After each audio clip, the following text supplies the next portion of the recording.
Tribunal 2 Awami লীগের যুগ্ম সাধারণ সম্পাদক মাহবুবুল আলম হানিফ এবং 3 জন কুষ্টিয়ার স্থানীয় নেতা এদের বিরুদ্ধে দায়ের করা মামলায় ফরমাল চার্জ দাখিলের পর কগনিজেন্স হওয়ার পর তারা যেহেতু পলাতক ছিল, তাদের পলাতক থাকার বিচার প্রক্রিয়া, যেটা অনুপস্থিতের বিচার প্রক্রিয়া, সেটা সম্পন্ন হওয়ার পর আজকে ওপেনিং স্টেটমেন্টের জন্য নির্দিন ধার্য ছিল। আজকে আমরা ওপেনিং স্টেটমেন্ট অনারেবল ট্রাইব্যুনালে উপস্থাপন করেছি। আমরা যেটা বলেছি যে এই 4 জন ব্যক্তি বাংলাদেশের একজন প্রবল প্রতাপশালী অত্যন্ত ক্ষমতাধর ব্যক্তির ছত্রছায়া থেকে মানুষকে মানুষ না মনে করে, মানুষের অধিকারের তোয়াক্কা না করে, মানুষের জীবনের তোয়াক্কা না করে, মানুষের বেঁচে থাকার শুধুমাত্র সিটি ব্যাংকে অ্যাকাউন্ট থাকলেই করতে পারবেন গুগল পে। তাই অ্যাকাউন্ট খুলুন আজই। অধিকারকে কেড়ে নেওয়ার সব ধরনের প্রক্রিয়া তারা চালিয়েছে শুধুমাত্র তারা নিজেদের স্বার্থ রক্ষার জন্য, নিজেদের ক্ষমতা টিকিয়ে রাখার জন্য। এ বিষয়ে আমরা ওপেনিং স্টেটমেন্টের পূর্বে যে ফরমাল চার্জ দাখিল হয়েছে তাতে এবং চার্জ হিয়ারিংয়ের সময় বিস্তারিত উপস্থাপন করি এবং অনারেবল ট্রাইব্যুনাল সামগ্রিক দিক বিবেচনায় তাদের বিরুদ্ধে ফরমাল চার্জ এবং সাক্ষ্য প্রমাণ অন্যান্য বিবেচনায় নিয়ে অভিযোগ গঠন করেন।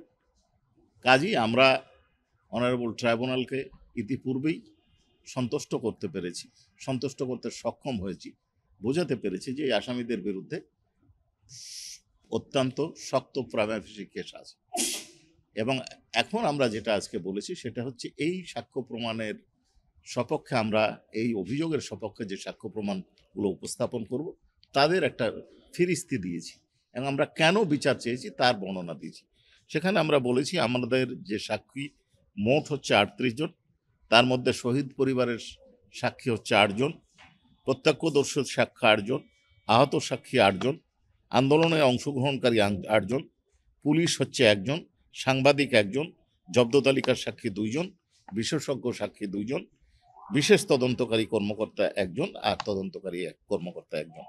এছাড়াও আমরা যে সমস্ত সাক্ষ্য প্রমাণ ট্রাইব্যুনালে উপস্থাপন করব তার মধ্যে অডিও ক্লিপস আছে, ভিডিও ক্লিপস আছে, বিশেষজ্ঞ রিপোর্ট আছে, ফরেনসিক রিপোর্ট আছে এবং সাক্ষ্য অর্থাৎ সরাসরি যারা অনারেবল ট্রাইব্যুনালের সাক্ষ্য প্রমাণ উপস্থাপন করবেন। আমরা আরও বলেছি যে আমাদের 2টো মামলা ওই কোর্টে চলমান আছে। একটা আশুলিয়ায় যে লাশ পুড়ানোর মতো মর্মান্তিক ঘটনা ঘটেছে সেই মামলা, এবং আবু সাইদের মামলা পেন্ডিং আছে, এই মামলার শেষ পর্যায়ে। এছাড়াও 30 তারিখে আরও একটা মামলার ওপেনিং স্টেটমেন্ট আছে। কাজেই এই সপ্তাহে বা আগামী সপ্তাহের মধ্যে আমরা এই মামলাটা সাক্ষ্য প্রমাণ উপস্থাপন না করে পরের সপ্তাহে আমরা উপস্থাপন করব। এই বিবেচনায় আগামী 8ই ডিসেম্বর মামলার পরবর্তী দিন ধার্য হয়েছে।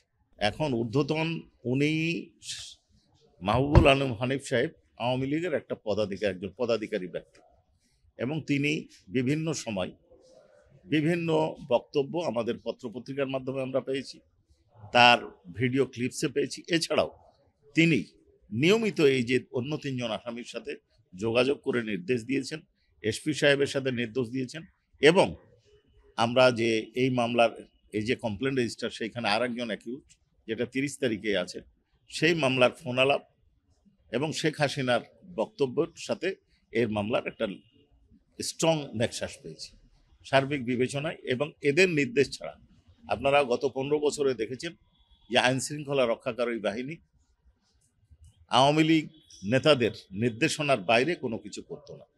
যে এইটা নিয়ে পত্রিকায় অনেক ধরনের কথা হচ্ছে। এই রায় যে জাজমেন্টের দিনে দিতে হবে এটা ম্যান্ডেটরি প্রভিশন, এটা ডিরেক্টরি সিদ্ধান্ত। আইনটা হচ্ছে ডিরেক্টরি, কারণ আপনারা দেখবেন যে আইনে বলা আছে যে 60 দিনের মধ্যে আপিল নিষ্পত্তি করতে। আপিল কি নিষ্পত্তি সম্ভব? 60 দিনের মধ্যে এটা হয়েছে? কোনো আপিল নিষ্পত্তি হয়নি, কারণ এটা হচ্ছে ডিরেক্টরি অর্ডার। আমরা আমাদের যে বক্তব্য উপস্থাপন করেছি সেই বক্তব্য রায় আসছে। ডিফেন্স যিনি লয়ার তিনি যে বক্তব্যগুলো দিয়েছেন সেগুলো আসছে। আমি আমাদের বক্তব্য বারবার বলেছি, আজ ডিফেন্সের কি বক্তব্য আসছে সেটা আপনারা দেখেছেন। তারপরে আমি বলি, ওনাদের মূল বক্তব্য ছিল যে এই বক্তব্য শেখ হাসিনা কোনো আদেশ দেন নাই, এবং শেখ হাসিনার আদেশ সংক্রান্ত যে বক্তব্যগুলো দেওয়া হচ্ছে, বাবু সাইদের কিলিং সংক্রান্ত যে বক্তব্য, সেগুলো এআই জেনারেটেড, এটাই ওনাদের মূল বক্তব্য ছিল।